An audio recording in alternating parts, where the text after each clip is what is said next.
Pokemon themed dance comp t-shirt because dance comp is awesome enough to have that. Okay, we are going to be doing a things I did when I was a kid StoryTime video, I guess. I mean, technically this is a StoryTime video. I'm totally copying off of Jenna Marbles and her things I did whenever I was a kid StoryTime videos, but mine are totally different things, and I was a pretty weird kid too, so I feel like I deserve to be able to talk about my childhood experiences, and I'm probably only gonna do like half of them because otherwise it would be like an extremely long video. Let's get right to it.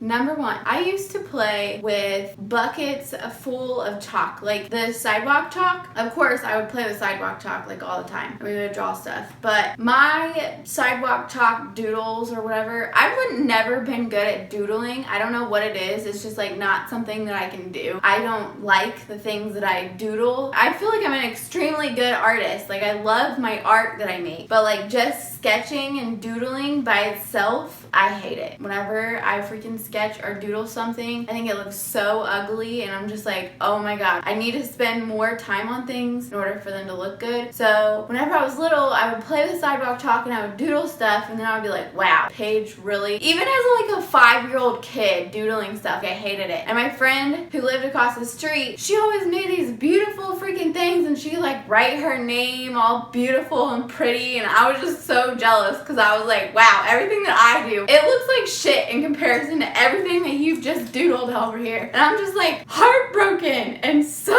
jealous of your sidewalk chalk doodles. That's why I didn't like using sidewalk chalk for doodling. I preferred taking my sandbox sand and putting it in a bucket and taking the chalk and grind it on the side of the bucket so that way it would get all the colors into the bucket, and then it would sit on top of the sand and all of the colors would like mix together and it would be really pretty. And that sounds so weird, I know, but it's just like, what the hell? Like, that's what I used to do. Me and the girl that lived across the street, we literally freaking did this kind of stuff for like hours, and then we ended up putting water in it, and we would put other dirt in it, all kinds of crap. Like it would get so gross by the end of it that it would just look like brown poopy mud. Like it was nasty. But whenever we were doing it, like the little flecks of the chalk would fall on the top of it, and it would like all mix together, and it would make the prettiest colors, and we were just like, ooh, like they're so cool. So yeah, that was number one. Number two, I used to play with frogs. I don't know what it was, but whenever I was little, I was like obsessed with frogs, and like they would find me. It was just like they would sniff me out and they'd be like, oh my god, there's Paige. Let's go stand by her. I'd be like a little froggy. And I would literally just find frogs and I would pick them up. And no matter where we were, like we could be on vacation, we could be at my grandmother's house, we could be at a friend's house, I would always find frogs. And it would be all kinds of different frogs, not just like your generic, regular old frogs. It would be legit all kinds of frogs, and they would love me, and they would never try to jump out of my hands, and I loved it. I always wanted to take them home. And then one time my mom actually let me take my frog home, and it was from my grandmother's house, and she let me take it home, and I was so excited because it was like the best day of my life. Like I got to take home a frog and like have it as a pet. But then my mom changed her mind, and I kind of changed my mind because I felt really bad because the frog is like supposed to be out in the wilderness, and I took it away from its habitat, and I was like, oh my god, what if it dies? I could kill it by doing this. And my mom was totally agreeing with me. Then we both decided that we were just gonna let it free, but of course we didn't like take it out to like a forest or anything. We just let it free in my backyard, which I don't know why. We've done that for other things. Like one time one of my neighbors had a turtle and he had rescued it, and then my mom and I like took him out to like the middle of nowhere to put his turtle in the forest because he had it for like a whole year, and if he kept it for another year then it would die because it would be climated to our indoors climate or whatever, so he had to take it outside. And this was whenever we were like 8 years old, so he was so obsessed with stuff like that, like he knew all that shit. But basically she took us out to the middle of nowhere because his mom was like busy that day or something, and he just wanted to do it with me or something, I don't know. My frog that I took though, I I just let it go in my backyard. And like a week later, I found it again, and it was the same frog. I know for a fact, like I'm not even exaggerating, this was the same freaking frog. Like you have to believe me, otherwise just click away because I'm not lying. It was the same frog. And it was like all bloody, like the back of it was like all bloody, and I felt so bad because like I probably killed it, and I don't know if it died or not. Like I don't think it did, it might not have, but it was bleeding, and I was like, this is my fault, Mom. Like, why did you let me let it go? Like, what am I gonna do? And she was like, it's a frog, like it's okay. And I was like, but it's not though. Like, it's really not. But that was my frog story. I have other frog stories, but there's only so many frog stories you guys want to hear about, right? Right. So, number 3. When I was little, and this is like any age, little, pretty much up until I was in high school, I was seriously so obsessed with TV. It was ridiculous. One time, my parents decided that I needed to be punished. I have no idea why I got punished all the time. They would always take away my TV, but it got to the point where they could no longer take away my TV because I would figure out how they took it away, like took it away, and then I would turn it back on. They would unplug it, and they would do like all kinds of stuff, and I would just figure out how to turn it back on. So my mom had my dad literally cut the cable to my TV. It had 2 channels, I think, and it was like the worst, shittiest channels ever. Like you don't even want to watch them, even though that's the only TV that you have. So it got to the point where he would cut the cable. Before they cut the wire, my parents would unplug the TV, and I would plug it back in, and the only thing that like would show the difference between not plugged in and plugged in, because our TV was like that whole entertainment system, and you literally had to like pull it away from the wall to unplug it and plug it back in. So I would get away with plugging it back in and they wouldn't know. I would take black electric tape and tape it over the top of this little red light that was showing that it was actually on and plugged in, and I would tape it over that so that way they couldn't tell that I plugged it back in. And I got away with that so many times. Like my parents never knew for like the longest time. And then eventually my mom saw the tape and she was like, what the fuck is this? Like, what the hell are you doing, Paige? This is not okay. This is not a punishment if you just plug it back in whenever I said that you can't watch TV. So I was like, fine, whatever. And then I would just do it anyways.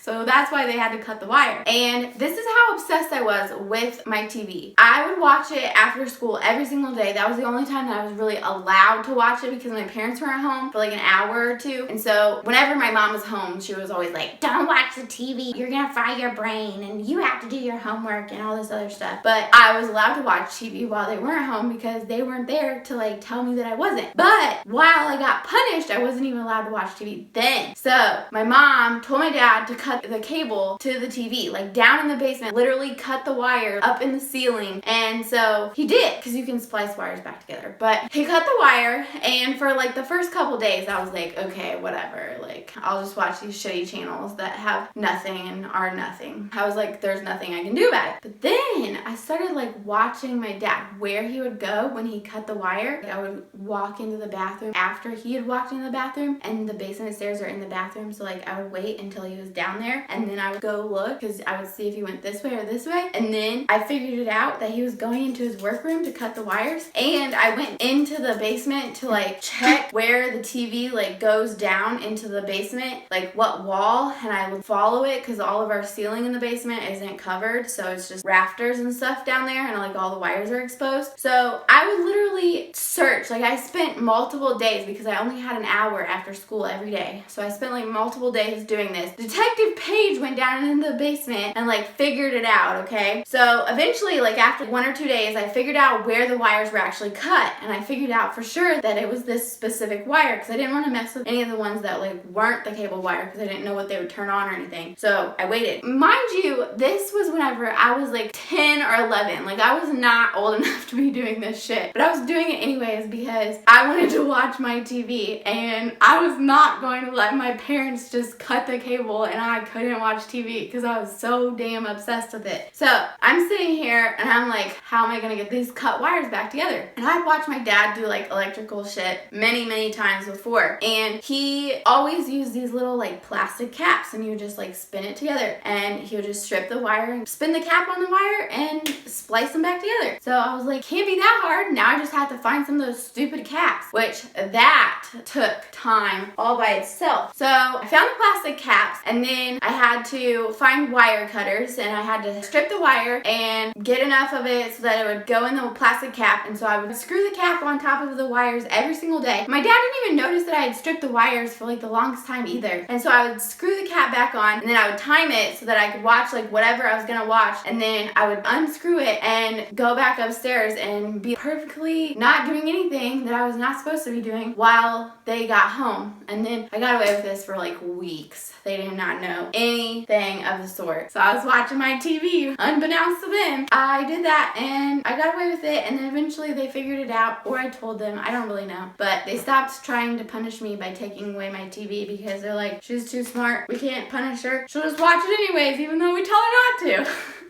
So that was number 3. Number 4, I was the weirdest little kid. Okay, so my parents would wash the clothes, right? And we had one of those washers, like the old janky ones. They were top load washers, and you could just sit there with the door open and watch the washer just like spin around and do the water and the soap, and you could watch the suds get all bigger or whatever, and you could just sit down there and stare at it. So every single time, I feel like it was more whenever my dad would do the laundry. I don't know why it was specific to when my dad did it, because he didn't do it very often. So I would like go down there while my dad was doing the laundry, and then I would be like, Dad, can I please stay down here? Like, please, just to like stay down here and watch the washer spin around. I would literally sit down there for at least 20 minutes just watching the washer spin the clothes around. I thought it was so freaking amazing and like mesmerizing. I have no idea why. He would even turn the lights off on me, and I'd be like, I don't care. You can turn the lights off. I don't care. Because there's windows in our basement like at the top, so I could still see, but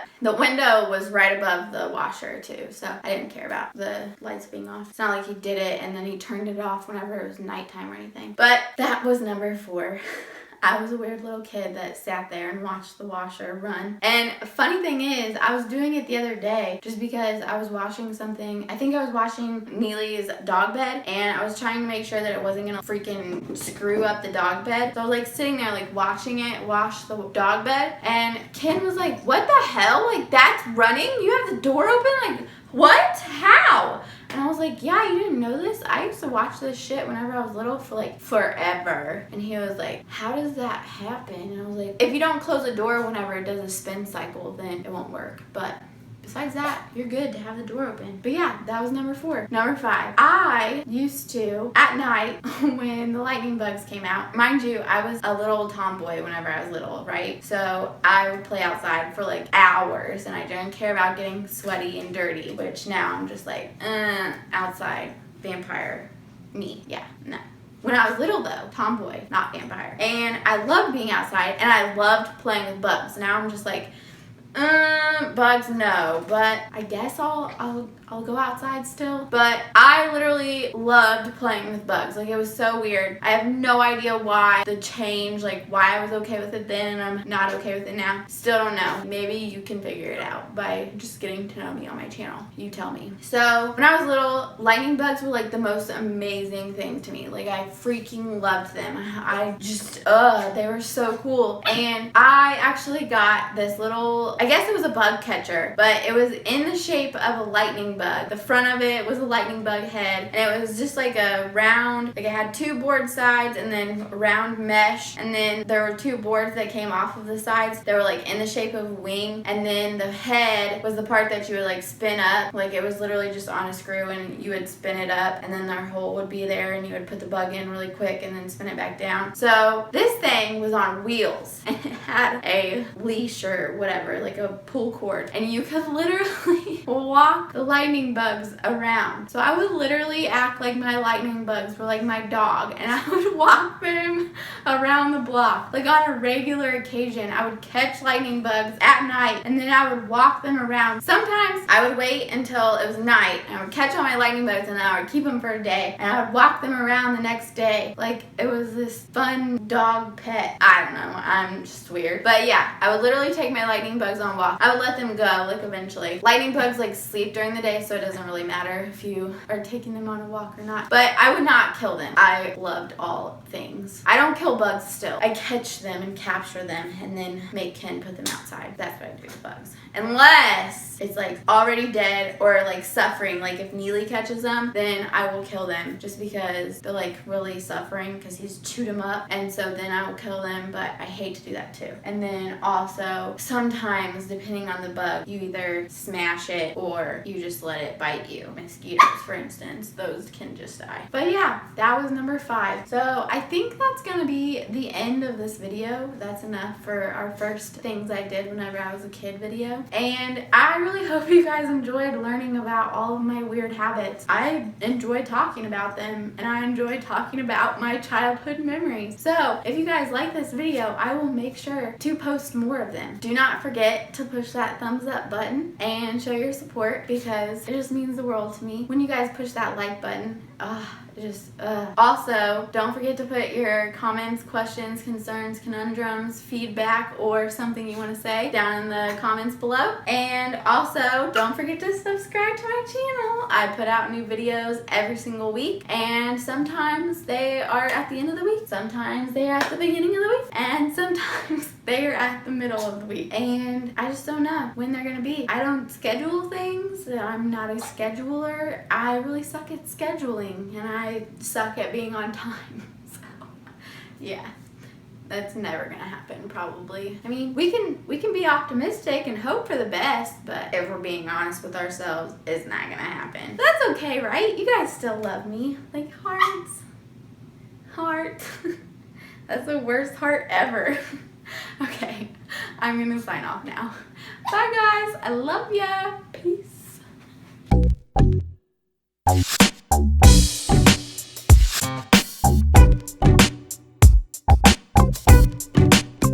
Just because one of my friends is who it's about, so I feel really bad for like saying this on the internet and like putting it on the internet, but Ken said he didn't care.